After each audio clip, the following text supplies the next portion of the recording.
historinë e parë. Do ta nisim sot Dalina Show me historinë e parë që vjen nga Kosova. Pseudonimi është Elona apo Ujvara? Pseudonimi Ujvara, sa pseudonimi i bukur Ujvara. Përpos pseudonimit, pjesën tjetër e ka të vërtet, ajo është e shkolluar, është nga familje intelektualësh, ka një karrierë të fortë, ja ka dalë vet, si thua vet financohet. Pra ka çdo gjë, është rritur shumë mirë nga prindër, siç thash, prindër edhe ata të shkolluar. Duket sikur gjërat janë mirë dhe kush pra gjykimi këtu brenda. Ka një kleçk që sado që është e shkolluar, sado që ka provuar veten Ujvara që mund t'ja dalë dhe vet, prapa ajo nuk ka të drejtën e pasurisë si vllai vet, vetëm sepse është femër. Dhe kjo her pas here e ka bërë që të mos dihet në familje mjaftueshme për faktin që është grua. Sepse nuk ka këtë, si thua, të drejtën e lindur, që e kanë akoma, bëri pak përshtypje që kanë akoma shumë familje, që është një drejtë e lindur që mashkulli gëzon pasurinë. Ujvara. Po. Më bëri përshtypje kjo pjesa e mashkullit në familjen tënde që gëzon pasurinë. Mund të jetë edhe në Shqipëri, po tani në këto vite nuk është se unë kam dëgjuar të paktën edhe njerëzit që njoh vërdall. Çfarë është diçka traditë fetare, pse vazhdon ruhet kjo traditë? Nuk vi nga një familje që ka tradita fetare as pak, domethënë asnjëherë nuk është se na ka interesuar ajo pjesë. Është thjesht një diçka që indirekt është lënë të kuptosh që të kemi ofruar shkollimin, të kemi ofruar një jetë mirë dhe s'ke çka kërkon më shumë, domethënë këtu përfundojnë kërkesat e tua ndaj familjes. Shqyr që ja dole, vazhdo tutje dhe trashëgon vllai, trashëgon mashkulli. Dhe ajo që unë doja ta shpreha pikërisht për këtë, sepse nuk është diçka tipike si që e hasim fshatra, qoftë Kosova apo qoftë Shqipëri, që kjo është një traditë më shumë të themi se sa traditë fetare, por është diçka që vjen nga një familje intelektualësh që kanë ofruar gjithçka, po aty ka mbaruar ajo oferta, domethënë. Oferta është mbaruar në momentin që ja ke dalë. Si ta them, është një lloj keq kuptimi këtu, andaj edhe është këtu kleçka, domethënë ja ke dalë, e morë, e bëra atikun atje, arritet atje dhe vazhdo tutje, domethënë se ne duam të përkrahej moralisht, por jo financiarisht. Se do shkosh tek burri. Kështu kemi pas thënë në Shqipëri, do shkosh tek burri. Po, ke shkuar atje ti tek burri, ke përkrajen e burrit shoqër Zotit në çdo aspekt dhe këtu mbaron, domethënë këtu ne të ofrojmë pas këtu e tutje të ofrojmë dashuri, po kaq. Dhe ti në atë moment ndjehesh kështu si e paragjykuar, si e lën pas dore, se unë s'do e merja mbase edhe. Por s'më shtëfruar, domethënë, doja të më ofronin, thonë shif, këtë kemi, diçka të vogël, po ja po ta japim, si dush ti pastaj vendos. Kupton, s'kisha të drejtën të vendostem. Unë nuk e dua se s'më duhet, apo e dua sa për shenjta kem kujtim, apo ku di gjë. Kuptoj, ti the që mua më kanë thënë një lloj mënyre indirekte që të kemi ofruar shkollimi, gjithçka dhe tani vazhdo vetë sepse do i mbetet vllai. Po vllai ka pasur të njëjtin përkushtim në këtë pjesë? Pra oferta ka qenë e njëjtë që edhe ti ke shkollimi, po ti ke edhe pronën? Po, oferta ka qenë e njëjtë, po. Nuk është se ka ndryshuar ai ndaj me dhe thot, okay, tani prindërit thanë kështu, po unë mendoj se nuk është e drejtë. Jo, ka vazhduar kështu, njëjtë. Po shkollimin ka qenë dëshira jote apo edhe prindërit të kanë mbështetur për këtë pjesë? Jo, edhe prindërit më kanë mbështetur absolutisht. Absolutisht barabart kemi qenë deri në momentin këtu, domethënë, gjithçka ka qenë barabartë. Po pse mendon ti se kur thua fjalën indirekt, duket sikur e ka lënë të kuptohej, por nuk është se keni biseduar ndonjëherë apo s'ke ngritur pyetje. Pse mendon ti që ata si intelektual vazhdojnë? Po. Ata nuk janë më, domethënë. Por është lënë gjithmonë të kuptohet që po e bëm edhe këtë, do ketë interferenca negative tek jeta pasi ata nuk do jenë më. Do ketë kështu mosmarrveshje me vllajin, do ketë mosmarrëveshje me trashëgimtarët e tij, apo ku digjë unë, një lloj kështu, një lloj mendimi që duhet pastrohet gjithçka, që mos të lënë brapa kleçka që unë më tutje të kërkoj diçka. Ndonë se ligjërisht unë kam të drejtë të kërkoj. Tani prindrit e tu të kanë lënë ndonjë akt trashëgimia? Jo, nuk kanë lënë të shkruar asnjë gjë. Po atëre se ligjërisht është dhajt e barabartë ajo. Besoj edhe në Kosovë, se në Shqipëri kështu është prona. Po atëre si e merr vllai këtë? Nuk e kemi bërë ende dokumentacionin, por unë nuk do e bëj, nuk do e kërkoj, sepse nuk ma kanë ofruar. Dhe realisht unë nuk kam nevojë për këtë. Por me që nuk ma kanë ofruar jam e thyer dhe nuk dua ta kërkoj.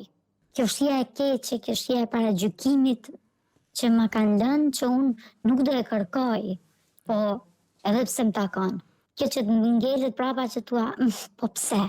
Ivara, mund të pyes pak për dinamikën specifike që ka qenë në shtëpi. Do me thonë ke dëgjuar ndoshta tek tu se si ka qenë çështja e pronës, më thënë kush ishte më mbështetës, ndoshta mami apo babi, diskutimet e tjera ka qenë trajtuar dhe ti ke ndjerë. Po i kam dëgjuar, njëjti mendim ka qenë, që do me thënë nuk duam ngatrojmë punë, nuk të takon, nuk mendojmë se të takon, mendojmë që kemi ofruar mjaftueshëm dhe kaq.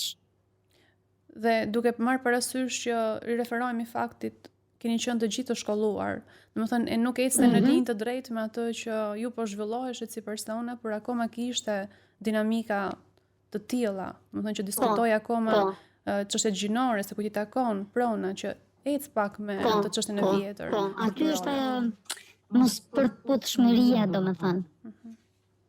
Ti nuk e pret që do paragjykohesh, do me thënë nuk e prisje. Nuk e prisje këtë lloj reagimi.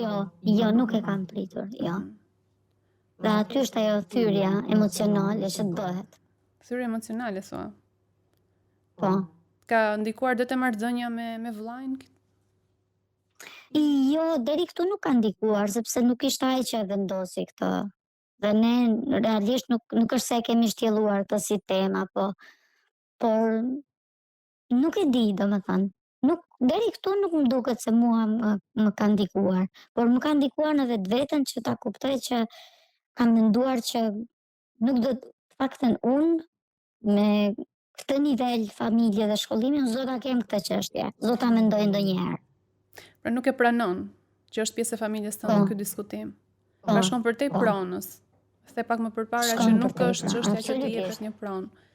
Por shikon një thyerje që diskuton. Nuk është fare.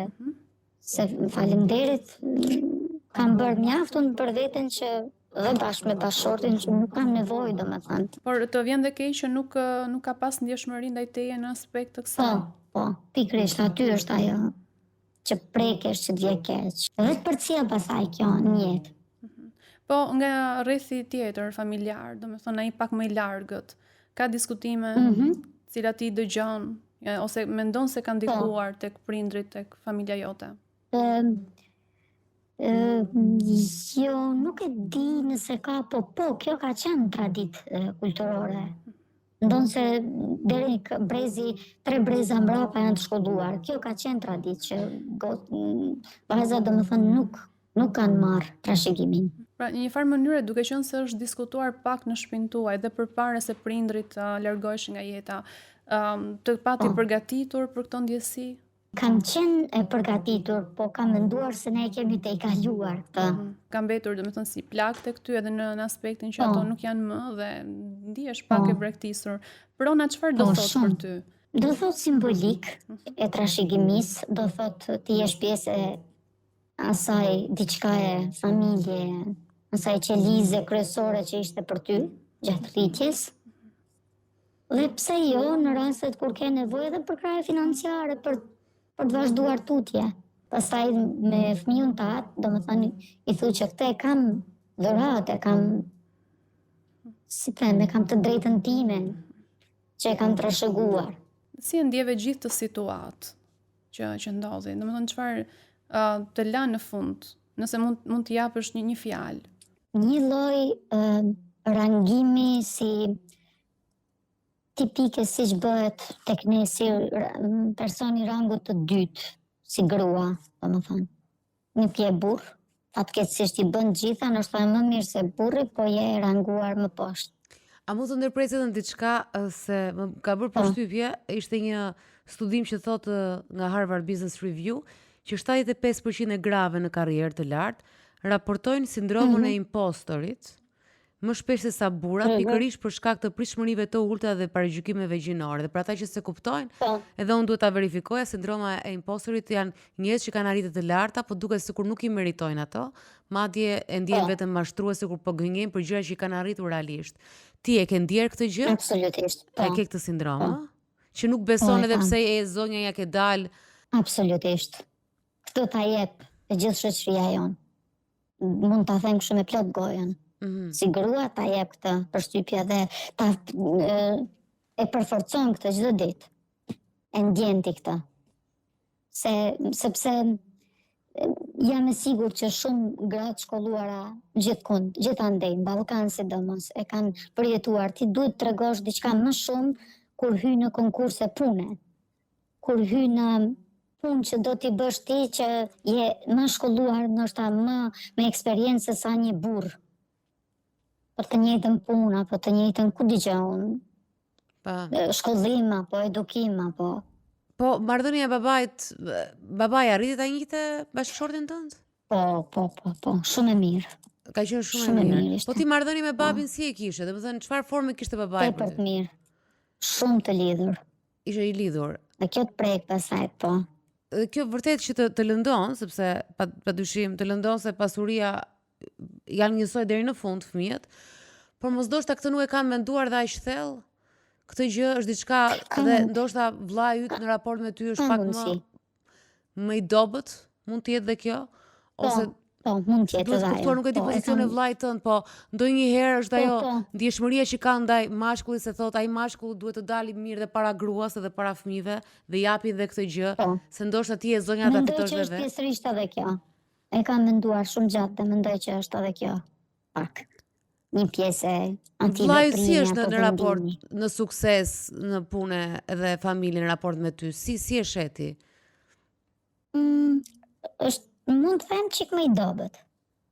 Por në raport me mua shumë mirë, po kështu në raport shoqëror dhe financiar dhe është më dobët se unë. Sado të zhvillohesh prap nuk ikin disa gjëra. Domethënë përfshihet edhe në një familje shumë të zhvilluar. Je gjithmonë në garë, je gjithmonë du të tregosh veten edhe më shumë, dhe më shumë, dhe më shumë. Dhe në fund pastaj kur merr një diçka të tillë thu, okay, po ç'a bëra gabim, domethënë ku ishte gabimi? Mua më bëri shumë përshtypje fakti që ti nuk do t'i shkosh fare ligjit dhe nuk do të merret fare me ligjit ndaj barabar, sepse çfarëdo është thënë në shumë familje shqiptare, çfarëdo të thuhet, në fund bazëdekjes së prindërve ato përpiqen të jetë barabar, se thonë vare, le të thotë, okay, le të flas për vllain ai, s'ka problem, ti bie nëna apo babi, ato mund t'i bien muzikës tyre, daulles së tyre, në fund është ligji dhe i ndajmë barabar. Kurse ti refuzoj që të merresh dhe me ligj, thua jo, domethënë je marr nga ana emocionale. E ke parë emocionalisht të gjë. Apo jo, që Po, absolutisht, vetëm emocionalisht. Se nuk është se do përfitoj diçka shumë dhe do ta vën pikë pyetje pastaj marrëdhënie me vllain. Dhe nuk e dua këtë. Nuk kam parë dhe në disa raste të tjera në terapi që pjesa e pronës është edhe më shumë si lënje sigurie. Domethënë nuk dihet se çfarë mund të ndodhë me jetën e një fëmije, cili do qoftë djalë apo vajzë, edhe prindi që e mendon të barabartë ndarjen, i lë një formë sigurie aty, që edhe kur mos jem unë, nëse ndodh diçka në jetën tënde, ti ke një vend ku mund të vish. Se ne dim këto histori të vajzave që brektisen, vajzave që dhunohen, ndoshta Ujvara ka një tjetër qasje me partnerin, po ti lihet një siguri, është dhe prapë jo, ndihet si një prani. Po. Të vjen keq që s'ke folur me ta për këtë gjë? Në fakt po. E kam kështu, më kam ngel si merak. Se nuk e fola, pse nuk u thash. Ma jep aty një valigje me rroba se dua ta kem, domethënë që nesër ti them kalamajt tim, fëmis tim, këtë e kam unë, këtë e kam marrë.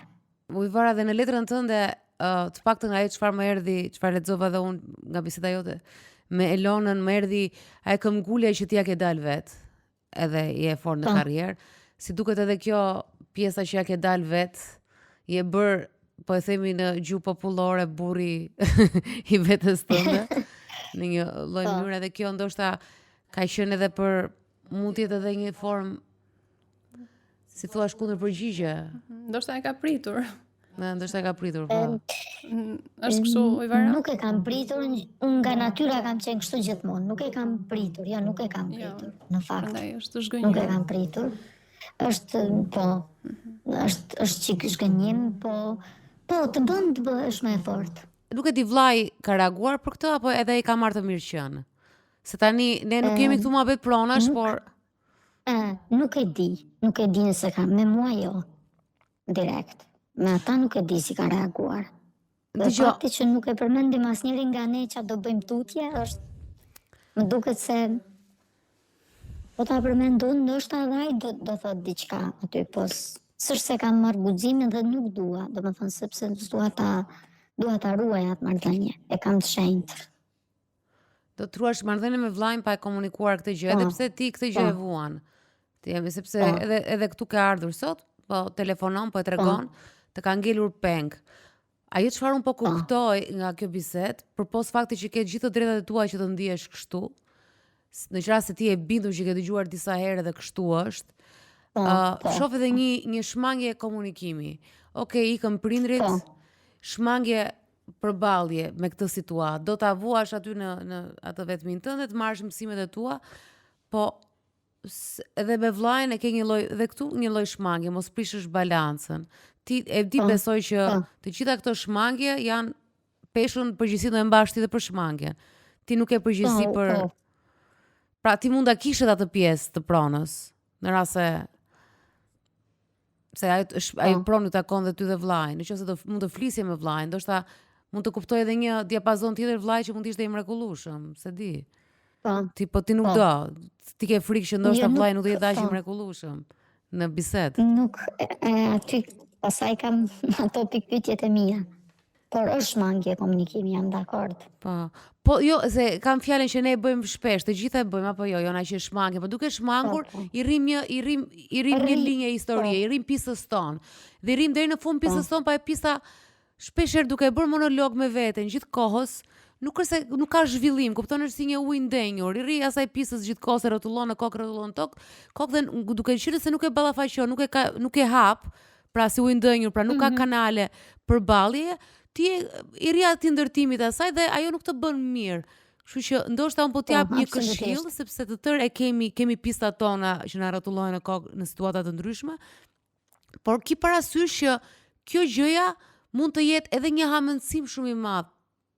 Pra, përderisa nuk ka asgjë në të shkruar, ose kanë qenë biseda traditash, mund të jetë edhe një hamendësim që ty të ka ngelur dhe ndoshta edhe ndjenjat e tua mbështeten mbi gjëra, mbi hamendësime sesa mbi fakte reale, plotësisht. Dhe po ta them të si këshill që të të lehtësoj edhe ty në një formë, sepse me ta me prindër nuk fole.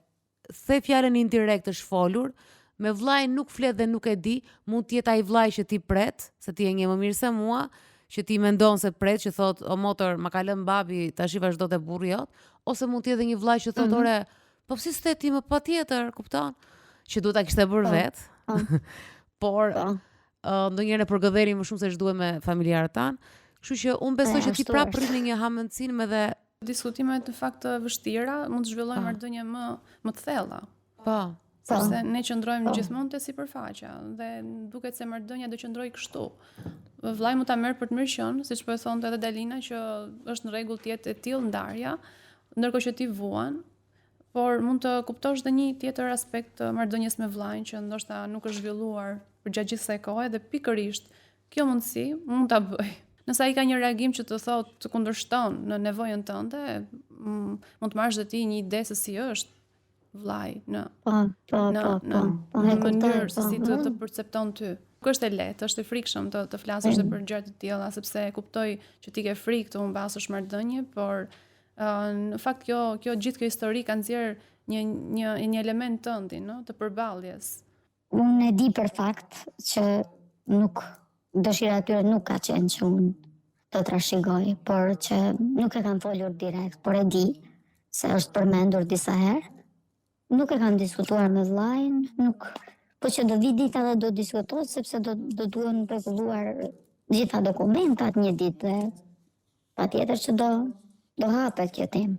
Duat më ofrohet, domethënë kanë dashur të më ofrohet dhe unë ta kem të drejtën të vendose, dua apo se dua. Dua t'ja jap dhurat dikujt apo Prandaj është shumë e rëndësishme dhe këtë e kam frymëzuar dhe sapo e tham pak e prekëm me Jonën, tani frymëzuar nga historiat, prandaj është shumë e rëndësishme se si sillin prindin dhe ç'a bëjnë.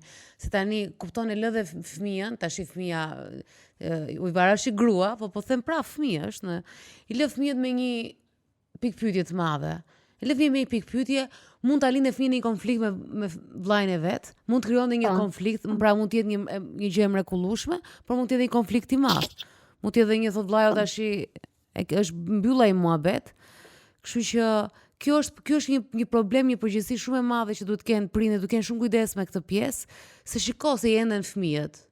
Domethënë ato e mbaruan punën e tyre, thanë kjo është tradita, po se ç'a traditë është kjo? Se ç'a do ndodh? A do jetë Ujvara, nëse pas nesër Ujvara mund të mos ndodh kur, po mund të ndahet nga burri. Ajo ka fëmijë. Pra këto gjëra, këto janë pas sens dhe duke frymëzuar nga historia e Ujvarës, kjo është thirrje edhe për të tjerë që ndjekin këto tradita, kur ndihni ju këtë lloj traditash, mendojeni një herë se ç'a po bëni, se nuk e keni një fëmijë të njerëkës apo të burrit. Domethënë një fëmijë të vetën apo të njerëkës, se çfarë ndodh më vonë. Nuk është femra të iki, mashkulli të riktu, apo femra, jo se ka dhe gra që në fakt më shumë duan gruan se sa çuni, se thot çuni e mban gruaja tjetër, gocën e kam për merak e kam, kështu që mund të jetë është dhe e kundërta, ka dhe raste që njoh të tilla. Por në çdo lloj rasti nuk ka pse të ndahen edhe ajo shtëpi ku kanë jetuar dhe ke rritur dy fëmijë, të cilët kanë ardhur në jetë dhe nuk e dim se kanë ardhur në jetë, domethënë ke ardh ti, ke rrit ti, nuk e zgjodhen vetë vinin në jetë. Nuk takon të dyve dhe kaq mbaroi muhabeti. Krijojnë tash pikpyetje edhe gjëra që pastaj shkojnë edhe në gjëra më thella emocionale. Krijojnë pengje, pikpyetje për veten. Po kuptoj që Ujvara ndihet deri diku e braktisur nga kjo. Fakti që nuk është qartësuar, do të jetë një pjesë e asaj që ajo e lidh me simbolikën. E të pasurit, një kujtimi, ndoshta ajo shtëpi ose ajo pronë i jep jetën që ka jetuar aty ose praninë e prindërve që nuk janë më. Absolutisht, po, ajo është. Më shumë ajo është simbolika, është kujdesi, është trajtimi barabartë. Vera më vjen keq që ke këtë pengë dhe uroj që rrugës, besoj që do të lehtësohet gradualisht, natyrisht gjithmonë është një shprehje shumë e bukur anglisht, është një elefant në dhomë dhe asnjë s'flet për atë elefant. Dhe për momentin ke një elefant të madh në dhomë, që është kjo pronë, në raport me vllajën tënd dhe ndoshta ai elefant një ditë do ta ngre atë hundën e madhe që ka, si thon noçk? Noçk? Po, noçk. Feçk apo noçk, feçk, nuk e di, feçk. Feçkën e madhe dhe do bëj zhurmë dhe ti të duhet të ballafaqohesh me këtë bisedë, por besoj që nga kjo ke marrë dhe një leksion që të paktën për fëmijët e tu nuk do ndodh kjo gjë. Uroj që këto të jenë mbetjet e fundit të këtyre të misogjinisë dhe trajtimit të pabarabartë edhe në Kosovë dhe në Shqipëri, të jenë këto vitet e fundit dhe mosha jonë të kenë mbetjet e fundit që disa gjëra të pasens të mos jenë më pasens. Ose të kalojmë si grekët, ta marri gruaja gjithë pasurinë. Okej, unë falenderoj shumë Ujvara, faleminderit shumë, je telefonuesja e parë, kështu që ke përveç të tjerave ke dhe bekimin ton, sepse Faleminderit shumë. U kënaqem që e nisëm me ty këtë program. Faleminderit.